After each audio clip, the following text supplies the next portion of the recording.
आइए बच्चों, class 10th के एक चैप्टर है फिजिक्स का, magnetic effect of electric current. काफी इंपॉर्टेंट चैप्टर है। तो उसमें इलेक्ट्रिक करंट के मैग्नेटिक इफेक्ट के बारे में काफी बताया गया। ठीक है, but magnetic effect of electric current में ज्यादा डिटेल में डिस्कस करने से पहले हमें मैग्नेट और उसकी प्रॉपर्टीज के बारे में पहले से पता होना चाहिए, जो कि लगभग क्लास 8th में बताया जाता है। 9th और जब क्लास 10th की magnetic effect of electric current chapter start होता है तो इनिशियल में भी, स्टार्टिंग में भी कुछ डिस्कस किया जाता है। ठीक है, तो वो जो मैग्नेट के बारे में जितना भी डिस्कशन होता है वो सारा पूरा हम लोग इस वीडियो में कवर करेंगे। ठीक है, वीडियो में आगे बढ़े से पहले एक अपडेट है कि कल एक बच्चा था जिसने हमारे एक यूट्यूब चैनल पर, इसी यूट्यूब चैनल के एक वीडियो पे कमेंट किया कि सर आप वन शॉट बनाइए, बेटर रहेगा, छोटी छोटी वीडियोस मत बनाइए। बट आपको क्या लगता है कि जिस हिसाब से सीबीएसई पेपर फ्रेम कर रहा है, जिस हिसाब से पेपर क्वेश्चन पूछे जा रहे हैं बच्चों से, उस हिसाब से वन शॉट पढ़ाना और इम्पोर्टेंट पढ़ाना ज्यादा अच्छा है कि हर एक टॉपिक पर सेपरेट वीडियोस डिटेल में डेप्थ में डिस्कशन करना ज्यादा अच्छा है? क्योंकि सीबीएसई कह रहा है कि अच्छा तुम लोग इंपॉर्टेंट पढ़ के आते हो, अब हम इंपॉर्टेंट नहीं देंगे, अब हम ऐसे क्वेश्चंस देंगे कि अगर तुम्हारा कॉन्सेप्ट क्लियर होगा तो कर पाओगे, नहीं क्लियर होगा तो नहीं कर पाओगे। और ज्यादातर बच्चे केवल वही, आजकल मोबाइल आ गया, इंस्टाग्राम आ गया, फेसबुक आ गया, यूट्यूब आ गया है, और तरह तरह की स्नैपचैट और तरह तरह के सोशल मीडिया प्लेटफॉर्म्स अवेलेबल है, तो बच्चे अपना ज्यादातर समय वहां देते हैं। और जो पढ़ने का समय होता है पूरे सेशन के दौरान पढ़ते नहीं है, पेपर के आखिरी दिनों में वो वन शॉट के पीछे पढ़ के केवल इंपॉर्टेंट पढ़ के जाते हैं। तो स्कूल में लगभग वन शॉट पर बेस्ड या इंपॉर्टेंट टॉपिक पर बेस्ड क्वेश्चन पेपर फ्रेम किया जाता है, तो बच्चे लगभग वहां पास हो जाते हैं। बट अब सीबीएसई ऐसा नहीं कर रहा है। सीबीएसई अब नए क्वेश्चंस फ्रेम कर रहा है। अभी देखा होगा आप लोगों ने, काफी जगह मैंने तो सुना है, अभी उसको वेरीफाई भी नहीं किया अपनी अपने स्तर से, बट जो क्लास 10th का सीबीएसई का मैथ्स का पेपर था उसमें 11th क्लास तक का कॉन्सेप्ट या 11th क्लास का कोई क्वेश्चन पूछ लिया गया। अभी अपने स्तर पर मैंने डिस्कशन उसका ज्यादा नहीं किया, वेरिफिकेशन नहीं किया। तो आपको क्या लगता है सीबीएसई किस माइंडसेट के साथ गेम खेल रहा है? सीबीएसई अब टफ क्वेश्चंस दे रहा है तो अपनी तैयारी भी टफ करनी पड़ेगी, डेप्थ में करनी पड़ेगी, डिटेल में करनी पड़ेगी। ठीक है, क्योंकि अब सीबीएसई उस माइंडसेट के साथ नहीं है कि अच्छा अभी तक आप लोग इंपॉर्टेंट पढ़ के आते थे तो पास हो जाते थे, अब भी पास हो जाओगे, नहीं अब इंपॉर्टेंट नहीं दूंगा मैं। सीबीएसई कह रहा है अब मैं case study based question, competency based question, higher order thinking skill based question दूंगा। अब जो कर पाएगा समझ लो वही अच्छा पढ़ाका है, वही अच्छा पढ़ने वाला है, जिसने डेप्थ में डिटेल में कॉन्सेप्ट को, टॉपिक को समझा होगा। तो मेरा ध्येय यही है, इसी ध्येय के साथ ये चैनल चला रहा हूं कि इंपॉर्टेंट ना पढ़ा करके हर टॉपिक को अच्छे से डिटेल में डेप्थ में डिस्कस करूं बच्चों के साथ, और वहां पर उनको एक एनालिटिकल माइंड और रीजनिंग उनकी डेवलप करवाऊं, ताकि वो इस तरीके से पढ़ करके क्वेश्चंस फ्रेम करना, सोचना और समझना। ठीक है, बिकॉज साइंस बेसिकली यही है, सोचना, समझना और याद करना, कुछ चीजें, यही दिमाग की तीन चीजें होती हैं, और पेपर में आपकी बेसिकली यही तीन चीजें टेस्ट की जाती हैं किसी भी माध्यम से। ठीक है, अलग अलग सब्जेक्ट में इन सब चीजों का रेशियो अलग अलग रहता है। जैसे एसएसटी में ज्यादातर आपकी मेमोरी पावर चेक की जाती है, बट सोचने और समझने की शक्ति आपकी मैथ्स और साइंस के पेपर में चेक की जाती है।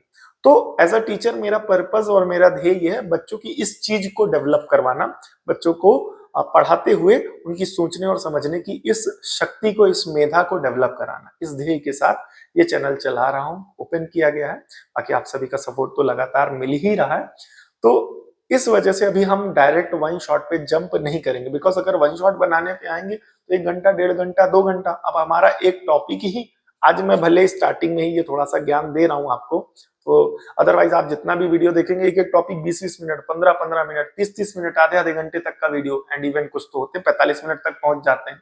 तो पर्पस मेरा ये है कि जितना पढ़ाऊं बच्चे उस कॉन्सेप्ट को समझे, और उस कॉन्सेप्ट को समझ करके साइड वाइज जितने भी क्वेश्चन उस टॉपिक पर बेस्ड आ सकते हैं, फ्रेम किए जा सकते हैं, बन सकते हैं, वो सब समझाने और करवाने का प्रयास रहता है। तो इस वजह से अभी हम वन शॉट के चक्कर में नहीं पड़ेंगे, बिकॉज हमारा केवल इंपॉर्टेंट पढ़ाना नहीं है, बिकॉज सीबीएसई अब इंपॉर्टेंट पूछ ही नहीं रहा। सीबीएसई अब अलग अलग क्वेश्चन ला रहा है और कह रहा भैया ये करके दिखाओ, तो हम मानेंगे तुम्हें आता है। ठीक है, तुम केवल इंपॉर्टेंट सीख क्या, और हम वही पूछते तुम कर लेते, तो इसका मतलब ये नहीं कि तुम्हें आता है, बिकॉज हमें आपके दिमाग की एनालिटिकल पावर, सोचने और समझने की शक्ति को चेक करना है। आपने साल भर पढ़ाई की है तो आपके दिमाग की सोचने और समझने की क्षमता विकसित हुई है कि नहीं, और अगर विकसित हुई होगी तो आप पेपर कर लेंगे, आपको कोई भी प्रॉब्लम दे दी जाएगी आप कर लेंगे। तो ये है, ये जो गेम खेल रहा है ना सीबीएसई, आप इसको समझो और अपने दोस्तों तक इस वीडियो को जरूर शेयर करो और उनसे भी ये बताओ कि इंपॉर्टेंट अब सीबीएसई नहीं पूछ रहा है, कम पूछ रहा है, ठीक है। ज्यादातर सेट्स में तो एक आध सेट्स वो बना दे रहा है इंपॉर्टेंट बेस्ड या इजी जिसे कहते हैं। इजी वही है कि आपने जो पढ़ा है इंपॉर्टेंट है और वही पेपर में पूछ लिया गया, ठीक है। जब इस तरीके के क्वेश्चन कम आते हैं, थोड़ा सा घुमा करके या अलग स्तर के क्वेश्चन पूछे जाते हैं तो वो हमें टफ लगते हैं, ठीक है। तो जिसका कॉन्सेप्ट क्लियर होता है उसको इन सब चीजों की दिक्कत नहीं होती, चिंता नहीं होती।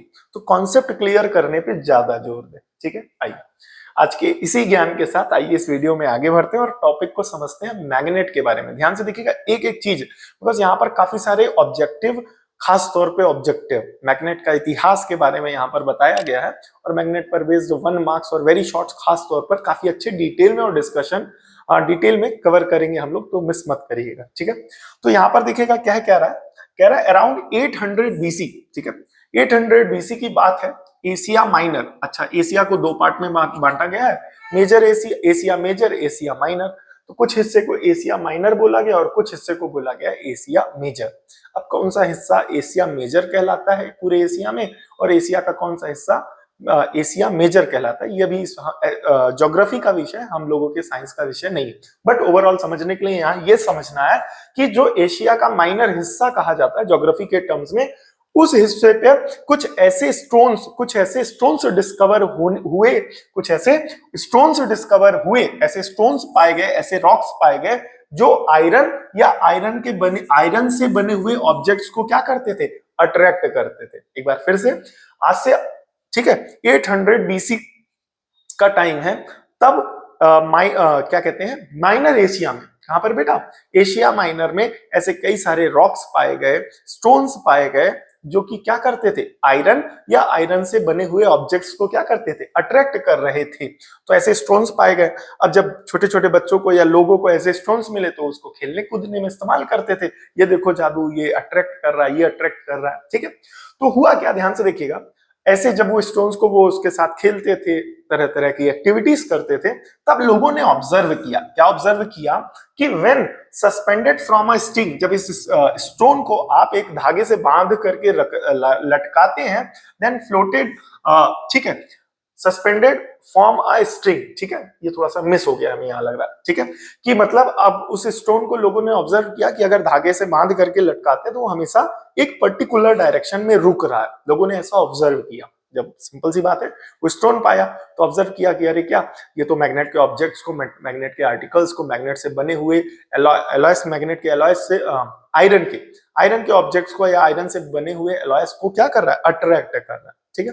तो लोगों ने ये भी ऑब्जर्व किया कि धीरे धीरे जब और एक्टिविटीज बढ़ाई उस ऑब्जेक्ट से जुड़ी हुई, तो लोगों ने ये ऑब्जर्व किया कि अगर उसको धागे से बांध करके ऐसे सस्पेंड किया जाता है फ्रीली, तो हमेशा नॉर्थ साउथ डायरेक्शन में या पर्टिकुलरली एक डायरेक्शन में वो रुक रहा था, ठीक है। और साथ ही साथ जब उन्होंने पानी में उसको डाला तो वो फ्लोट करने लगा and they aligned in the south and north of the direction, ठीक है। तो जब उन्होंने वाटर में डाला तो वो फ्लोट करने लगा और अलाइन कर लिया पानी में मैग्नेट ने किस डायरेक्शन में, नॉर्थ साउथ की डायरेक्शन में, ठीक है। तो यहां पर क्या हुआ, ये हमेशा डायरेक्शनल प्रॉपर्टी के कारण, ठीक है, ये अपनी इस डायरेक्शनल प्रॉपर्टी के कारण कि सस्पेंड किया जाएगा तो भी नॉर्थ साउथ में रुकेगा और पानी में रखोगे तैराएंगे तो हमेशा वो भी ले डाउन कर जाएगा, मतलब एक तरफ हो जाएगा, लेट जाएगा, ये एक अपनी दिशा निर्धारित कर लेगा। तो इसी वजह से ऐसे स्टोन्स को, ये जो रॉक्स, पत्थर के टुकड़े पाए जा रहे थे, इनको बोला गया लेड स्टोन या लीडिंग स्टोन, इसी रीजन के कारण। क्यों, क्योंकि जब इनको फ्रीली सस्पेंड किया जाता था तो ये ले डाउन हो जाते थे, मतलब एक पर्टिकुलर डायरेक्शन में लेट जाते थे या स्थिर हो जाते थे, ठीक है। तो यहां पर ये भी याद रखेंगे कि ऐसे मैग्नेट्स, जो मैग्नेट, ऐसे रॉक्स के छोटे छोटे हिस्से जो मैग्नेट प्रॉपर्टी शो करते थे, उनका दूसरा नाम क्या है, लेड स्टोन, लीडिंग स्टोन, ठीक है, या lead stone, load stone. Clear हो गया कि नहीं हो गया, ठीक है। अब ध्यान से देखिएगा, आगे जब वक्त और बढ़ा तो केमिकली उसको टेस्टिंग की गई तो पाया गया कि ये जो स्टोन के पीसेस हैं बेटा, ये जो स्टोन के पीसेस हैं, ये क्या है, ओर ऑफ आयरन। तो अब यहां पर सीबीएसई क्वेश्चन फ्रेम करके पूछ सकता है कि नेचुरल मैग्नेट इज, अब क्या है, उसमें से एक ऑप्शन होगा ओर ऑफ आयरन, क्लियर हो गया कि नहीं हो गया? दूसरी बात, अगर वो ओर ऑफ आयरन या आयरन ओर है तो उस ओर का नाम क्या है? उस ओर का नाम है मैग्नेटाइट। क्या नाम है? मैग्नेटाइट। ऑब्जेक्टिव में पूछा जा सकता है खास तौर पर यहाँ पर कि नेचुरल मैग्नेट आयरन का ओर है तो आयरन के उस ओर का नाम क्या है? मैग्नेटाइट। पहली बात। दूसरी बात यह है कि उसका केमिकल फॉर्मूला क्या है? Fe3O4। जो ऑब्जेक्टिव में कई बार इवन पूछा भी गया है कि जो Fe3O4 है या जो हमारा नेचुरल मैग्नेट पाया जाता है उसका फॉर्मूला क्या होता है, उसका केमिकल फॉर्मूला क्या होता है? तो द आंसर इज Fe3O4। ठीक है, यहाँ पर काफी सारे ऑब्जेक्टिव छोटे छोटे मार्क्स के क्वेश्चंस बनेंगे। ठीक है, तो वो जो हमारा नेचुरल मैग्नेट है केमिकली वो क्या है? आयरन ऑक्साइड होता है। पहली बात, वो आयरन का एक ओर है। तीसरी बात, उसका उस ओर का नाम क्या है? मैग्नेटाइट। और चौथी बात, उसका फॉर्मूला क्या है? Fe3O4। दस दिस नेचुरल मैग्नेट, ठीक है, thus these natural magnets were weak and has no fixed shape। एक बात याद रखनी है कि ये जो हमारे नेचुरल मैग्नेट्स उस वक्त पाए जाते थे तो इनकी कोई फिक्स्ड शेप नहीं हुआ करती थी और जो इनकी अट्रैक्टिव पावर है, अट्रैक्शन पावर है, वो काफी वीक होती थी। ध्यान से सुनिएगा कि ये जो हमारे नेचुरल मैग्नेट्स उस वक्त पाए जाने लगे, ठीक है, जो कि आयरन के ओर्स हुआ करते थे, मैग्नेटाइट, उस ओर का नाम क्या बोला गया? मैग्नेटाइट, और जिसका फॉर्मूला क्या था? Fe3O4। तो जो पढ़ो तो इस तरीके से पढ़ो कि उसको वापस फ्रेम करते चलो, दिमाग में उसको मेमोराइज करते चलो। अब ये नहीं कि हम वीडियो देख रहे हैं, हाँ वीडियो फास्ट फॉरवर्ड में लगा लिया, देख लिया, अब इसे तुम दिन भर प्रैक्टिस करते रहो, दिन भर 10 वीडियो देख डालो, क्या फायदा है इसे वीडियो देखने का जब तक वो दिमाग में कहीं स्टोर नहीं हो रही? तो एक वीडियो देखो, उसको 10 बार रिवाइज करो, उसमें क्या क्या पॉइंट्स बताए गए, हमारी नहीं कहीं और देखो, ठीक है, चाहे किसी और का देखो, ठीक है, हमें उससे मतलब नहीं है, लेकिन जहां पढ़ो ईमानदारी से पढ़ो, बस बात यही है, तभी नंबर स्कोर कर पाओगे, वरना फिर अच्छे अच्छों की लुटियां डूब रही हो, उन्हीं में से अगले साल आपकी भी लिस्ट में, उस लिस्ट में आपका नाम होगा। ठीक है, तो याद रखिएगा ये जो नेचुरल मैग्नेट्स पाए जाते थे ये काफी वीक थे और इनकी कोई फिक्स्ड शेप नहीं हुआ करती थी, बट जैसा कि ये हमेशा एक पर्टिकुलर डायरेक्शन में ले डाउन कर जाते थे, यानी लेड स्टोन बोला जाता था इनको, तो इस वजह से उस वक्त के जो एंशियंट सेलर्स थे और वो हमेशा किस डायरेक्शन में रुकते थे? नॉर्थ साउथ डायरेक्शन में रुकते थे। तो इन रॉक्स के, इन स्टोन पीसेस की इस प्रॉपर्टी के कारण उस वक्त के जो एंशियंट सेलर्स थे, मरीनर्स थे या नेविगेटर्स थे, वो इस स्टोन का यूज करने लगे to decide to their directional property of navigation, due to their directional property of navigation। तो बात वही आ गई कि ये मैग्नेट जब कभी भी फ्रीली सस्पेंड करे जाते थे तो हमेशा नॉर्थ साउथ डायरेक्शन में रुकते थे, या पानी में डाले जाते थे तो हमेशा ले डाउन कर जाते थे नॉर्थ साउथ डायरेक्शन में। तो पानी में डालने के कारण ये ले डाउन कर जाते थे नॉर्थ साउथ डायरेक्शन में, इसीलिए तो इनका नाम लीडिंग स्टोन या लोड स्टोन पड़ा।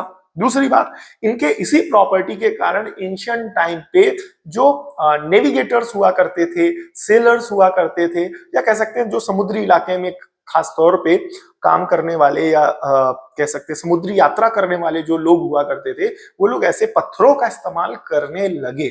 ठीक है, किस प्रॉपर्टी के कारण? इनके इसी प्रॉपर्टी के कारण। कौन सी प्रॉपर्टी? नॉर्थ साउथ डायरेक्शन में रुकने के कारण। ठीक है, तो ये तो बेसिक जानकारी वाली बात थी, बट मेन काम यही है कि जो हमारा नेचुरल मैग्नेट होता है, केमिकली एक ओर ऑफ आयरन होता है और इस आयरन के ओर का नाम मैग्नेटाइट है और इसका केमिकल फॉर्मूला Fe3O4।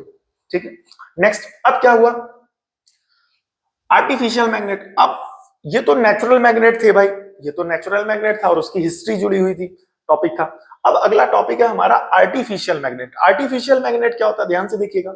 अब जब मैग्नेट ऐसे पाए जाने लगे तो ये मैग्नेट तो वीक थे और इनकी कोई फिक्स्ड शेप नहीं थी, बट इनकी ये जो प्रॉपर्टी है आयरन या आयरन आर्टिकल्स को अट्रैक्ट करना या आयरन के एलॉयज के आर्टिकल्स को अट्रैक्ट करना, ये प्रॉपर्टी बड़ी काम की थी। अब ये प्रॉपर्टी बड़ी काम की थी तो धीरे धीरे एडवांसमेंट बढ़ी, धीरे धीरे टेक्नोलॉजी बढ़ी, धीरे धीरे लोगों की जरूरत बढ़ी, तो लोगों ने इस प्रॉपर्टी के अलग अलग जो पार्ट्स हैं, कह सकते हैं ये जो नेचुरल मैग्नेट है इसी के जैसे दूसरे और मैग्नेट्स डेवलप करने लगे तब के लोग, और इसे बोला गया आर्टिफिशियल मैग्नेट। ठीक है, magnet can be made artificially by various method. अब यहाँ पर देखो वेरियस मेथड, कई अलग अलग मेथड होते हैं। अब यहाँ पर वो अलग अलग मेथड क्या होते हैं इसका डिस्कशन हम लोग यहाँ पर नहीं करेंगे, बिकॉज वो बहुत ज्यादा हमारे सिलेबस का हिस्सा नहीं है।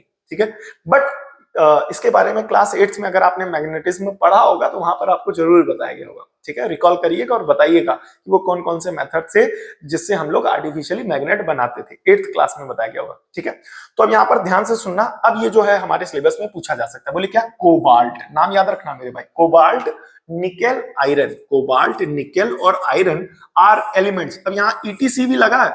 अब ईटीसी में तो हम अब देखो किताब में, अब ऐसे मान करके चलो 10-12 मेटल्स हो सकते हैं, एलिमेंट्स हो सकते हैं जिनको यूज करके हम मैग्नेट बना सकते हैं। तो क्या 10-12 का नाम लिखेगा क्या? सीबीएसई वाले, एनसीईआरटी की किताब वाले या किसी भी रेफरेंस बुक से आप पढ़ रहे हो, समझो कॉन्सेप्ट को, समझो बात को, समझो कि वहां पर 10-12 मेटल हो सकते हैं या एलिमेंट हो सकते हैं। तो क्या 10-12 की लिस्ट बना करके दी जाएगी क्या? नहीं, पॉसिबल नहीं है हर जगह, वरना तो ऐसे बहुत सारे एग्जाम्पल है जहां पर ऐसे एग्जाम्पल्स अगर देने पे आए तो 50-50 एग्जाम्पल हो सकते हैं। तो क्या 50 का नाम लिखा जाएगा, दिया जाएगा क्या किताब में? नहीं। दूसरी बात, जिनका एग्जाम्पल में नाम दिया गया, for example cobalt, nickel, iron, क्या इन्हीं के बारे में पेपर में पूछा जा सकता है कि और भी मेटल्स जो ईटीसी के अंदर आते हैं उनके बारे में भी सीबीएसई क्वेश्चन फ्रेम कर सकता है, फ्रेम कर सकता है। तो अब ये और कौन से मेटल्स हैं ईटीसी के अंदर, ऐसे और कौन से मेटल्स हैं जिनका हम मैग्नेट बना सकते हैं, आर्टिफिशियल मैग्नेट बना सकते हैं, ये आप सर्च करिएगा। और अगर आपको पता है तो प्लीज कमेंट करके बताइएगा, और अगर सर्च करके बता रहा है या अभी आप सर्च कर सकते हैं वीडियो पॉज करके, आप हमें कमेंट करके जरूर बताइएगा। अगर आपका आंसर सही होगा आपके कमेंट को पिन कर दूंगा मैं।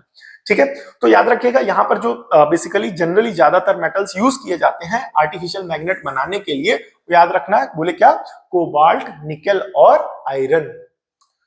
ठीक है, कोबाल्ट, निकेल और आयरन, याद रखना। ये 3 ऐसे एलिमेंट्स हैं जिनको हम लोग मैग्नेट बनाने के लिए इस्तेमाल करते हैं। क्यों इस्तेमाल करते हैं इन्हीं 3 मैग्नेट? यहाँ पर तो जिन 3 मैग्नेट को बात की गई है, जिन 3 एलिमेंट की बात की गई, इन्हीं को क्यों, और भी हो सकते हैं, because which are ferromagnetic, which are ferromagnetic. Ferromagnetic का डिस्कशन अभी ज्यादा करना सही नहीं है, बिकॉज जब आप क्लास 11th और 12th की केमिस्ट्री में जाएंगे, तो क्लास 11th और 12th की केमिस्ट्री में जाएंगे तो इन एलिमेंट्स को फेरोमैग्नेटिक नेचर क्यों है, इन एलिमेंट्स में फेरोमैग्नेटिक नेचर कैसे आता है, या फेरोमैग्नेटिक एलिमेंट्स क्या होते हैं, वो तब बताया जाएगा। ठीक है, बट यहाँ पर एक ऑब्जेक्टिव अच्छा बन रहा है। तो आप कहोगे अब वो सीबीएसई में, एनसीईआरटी की किताब में तो लिखा ही नहीं था। तो यही तो पढ़ना है मेरे भाई, सीबीएसई ऐसे तो पूछेगा आपसे। ठीक है, कि ऐसे कौन से एलिमेंट्स हैं जिनको हम यूज करके आर्टिफिशियल मैग्नेट बना सकते हैं। ठीक है, उसमें से एक ऑप्शन होगा फेरोमैग्नेटिक एलिमेंट। तो याद रखिएगा हमेशा कि ऐसे अगर एलिमेंट को इस्तेमाल करना है तो किन एलिमेंट्स को इस्तेमाल करके मैग्नेट बनाया जाता है आर्टिफिशियल, तो याद रखिएगा फेरोमैग्नेटिक, पहली बात। दूसरी बात, कोबाल्ट, निकेल और आयरन का जनरली इस्तेमाल किया जाता है आर्टिफिशियल मैग्नेट बनाने के लिए। तीसरा क्वेश्चन कि which of the following is ferromagnetic element, which of the following is ferromagnetic element. उसमें से एक ऑप्शन अगर कोबाल्ट दिखे तो कोबाल्ट पे टिक कर देना, या निकल दिखे तो निकल पे टिक कर देना, आयरन दिखे तो आयरन पे टिक कर देना। तो फेरोमैग्नेटिक एलिमेंट मतलब ऐसे एलिमेंट जिनको यूज करके हम मैग्नेट बना सकते हैं। 10th लेवल के कॉन्सेप्ट में फेरोमैग्नेटिक एलिमेंट कौन होंगे, जिनका यूज करके हम मैग्नेट बना सकते हैं। ठीक है, बाकी और फेरोमैग्नेटिक क्या होता है, फेरोमैग्नेटिक प्रॉपर्टी, पैरामैग्नेटिक प्रॉपर्टी, ये क्लास 11 की केमिस्ट्री का कॉन्सेप्ट है, वहां जब आप जाएंगे तब बताया जाएगा।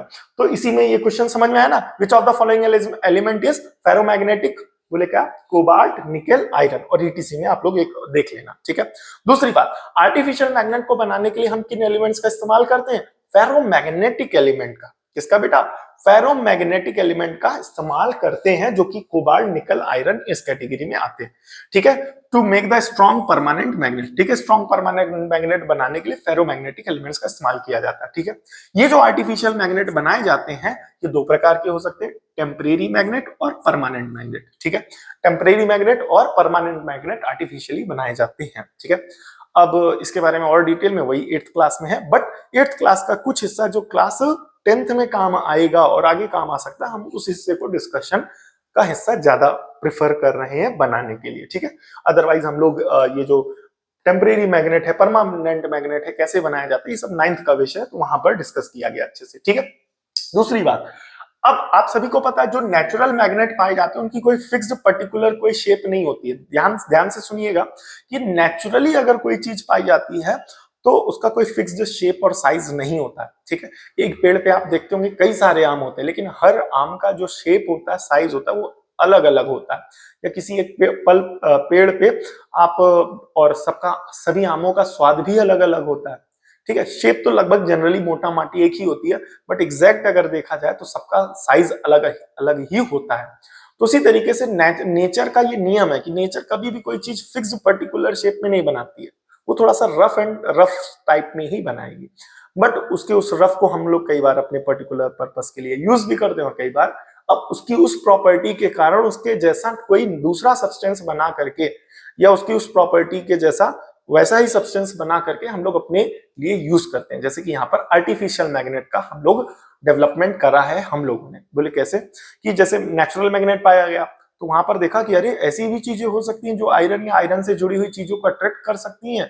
अरे ऐसी भी चीजें हो सकती हैं जिसको सस्पेंड किया जाए तो हमेशा नॉर्थ साउथ डायरेक्शन में रुके। ऐसी बहुत सारी प्रॉपर्टीज उस स्टोन में पाई गई। तो उसकी इस स्टोन की ऐसी प्रॉपर्टीज से जुड़े हुए ऐसे और चीजें बनाई गई जिन्हें बोल दिया गया आर्टिफिशियल मैग्नेट, और उनको एक पर्टिकुलर शेप भी दी गई अकॉर्डिंग टू यूज, जैसा हमें यूज होना चाहिए, यूज करना चाहिए। तो वो क्या क्या है ध्यान से देखिएगा। हॉर्स शू शेप्ड मैग्नेट, एक इसका इस्तेमाल किया। एक यू शेप्ड मैग्नेट, बोले कैसा? यू शेप्ड मैग्नेट, इसका भी हमने इस्तेमाल किया। एक बार मैग्नेट, इसका भी इस्तेमाल किया। एक रिंग शेप्ड मैग्नेट, इसका भी हम लोगों ने बनाया, इस शेप का भी। और एक सिलेंड्रिकल मैग्नेट, ऐसे भी मैग्नेट्स बनाए जो अलग अलग पर्पस पर अलग अलग जगह यूज किए जाते हैं। आप सभी ने इसको खासतौर पे इसके बारे में बहुत अच्छे से जानते होंगे। ठीक है, अब आगे चलेंगे, ध्यान से देखिएगा। अब इस मैग्नेट की प्रॉपर्टीज क्या होती है? अब इस मैग्नेट की प्रॉपर्टीज क्या होंगी? ध्यान से देखिएगा मैग्नेट की प्रॉपर्टीज। ठीक है, तो प्रॉपर्टीज ऑफ मैग्नेट क्या होती है? Every magnet has two pole, बोले कौन कौन? North pole and south pole. Magnet की हमेशा कितने पोल होंगे? दो पोल होंगे, एक होगा नॉर्थ पोल, एक होगा साउथ पोल। याद रखिएगा, फिक्स एकदम समझ लेना अच्छे से। मैग्नेट के हमेशा कितने पोल पाए जाएंगे?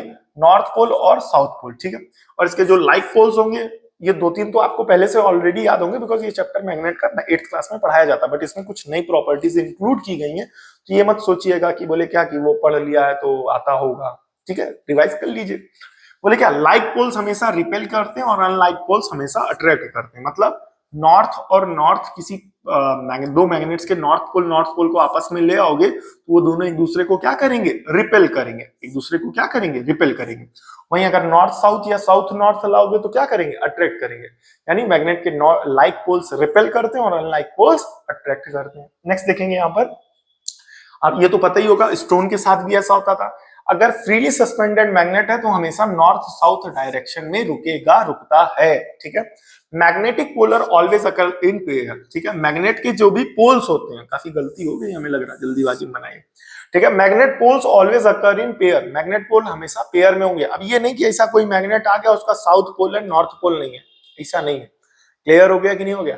ऐसा कोई मैग्नेट ही नहीं होगा जिसका एक पोल होगा एक पोल नहीं होगा। मैग्नेट हमेशा दोनों पोल के साथ आएगा। मैग्नेट हमेशा कैसा आएगा? दोनों पोल के साथ आएगा। उसका नॉर्थ पोल भी उसके साथ होगा, उसका साउथ पोल भी उसके साथ होगा। ठीक है, next, magnet attracts iron object. Magnet क्या करता है? आयरन ऑब्जेक्ट्स को अट्रैक्ट करता है। This property of magnet is called magnetism. Magnet की इस प्रॉपर्टी को क्या कहते हैं? मैग्नेटिज्म कहते हैं। याद रखिएगा, मैग्नेट आयरन या आयरन से जुड़े हुए ऑब्जेक्ट्स को अट्रैक्ट करता है, खासतौर पे फेरोमैग्नेटिक सब्सटेंसेस को ही अट्रैक्ट करता है। फेरोमैग्नेटिक के अंदर कौन कौन आएंगे यहाँ पर? याद रखिएगा, निकेल, कोबाल्ट, आयरन, और भी हो सकते हैं। आंसर कमेंट करके जरूर बताइएगा। ठीक है, तो यहाँ पर मैग्नेट अट्रैक्ट करता है आयरन के ऑब्जेक्ट्स को, और मैग्नेट की इस प्रॉपर्टी को क्या बोला जाता है? मैग्नेटिज्म बोला जाता है। एक मिनट रुकिएगा, वीडियो देख लें थोड़ा सा, प्रॉपर चल रहा ना? हाँ, मैग्नेट कि इन प्रॉपर्टीज को क्या बोला जाता है? मैग्नेटिज्म। ये इंपॉर्टेंट है जो अलग से इंक्लूड किया गया। Magnet can cause magnetism in magnetic substances by induction. ठीक है, क्लियर हो गया कि नहीं हो गया? फॉर एग्जांपल, जैसे मान करके चलो ये मैग्नेट है। ठीक है, अब इस पर किसी मैग्नेटिक सब्सटेंस को हमने लगाया या आयरन को लगाया, तो आयरन पर भी कहीं ना कहीं क्या होता है? आयरन पर थोड़ा बहुत या वीक ही सही, इस आयरन पर भी मैग्नेटिक प्रॉपर्टी क्या होती है? डेवलप हो जाती है। या मैग्नेट के बगल में किसी दूसरे ऑब्जेक्ट को रखा जाए तो थोड़ी बहुत मैग्नेटिक प्रॉपर्टी उसमें भी क्या होती है? डेवलप हो जाती है। वो भी थोड़ा बहुत मैग्नेट के जैसा बिहेव करने लगता है। तो मैग्नेट की इस प्रॉपर्टी को मैग्नेटिक इंडक्शन कहते हैं। मैग्नेट की इस प्रॉपर्टी को क्या कहेंगे बेटा? मैग्नेटिक इंडक्शन कहेंगे। ठीक है, उम्मीद करता हूं आपको ये टॉपिक अच्छे से समझ में आया होगा। एक बार फिर से यहाँ पर जो बच्चे रुके हुए हैं अभी तक लास्ट तक, उनसे रिक्वेस्ट है कि इम्पोर्टेंट का चक्कर छोड़ दो, और अगर आप इस तरीके से पढ़ रहे हो कि साल भर अपने मौज करी, या हमारा 10th क्लास नया स्टार्ट हुआ, हम मौज काटेंगे और आखिरी में वन शॉट देख देख करके पेपर दे देंगे, हो जाएगा, इंपॉर्टेंट पढ़ पढ़ करके दे देंगे तो हो जाएगा।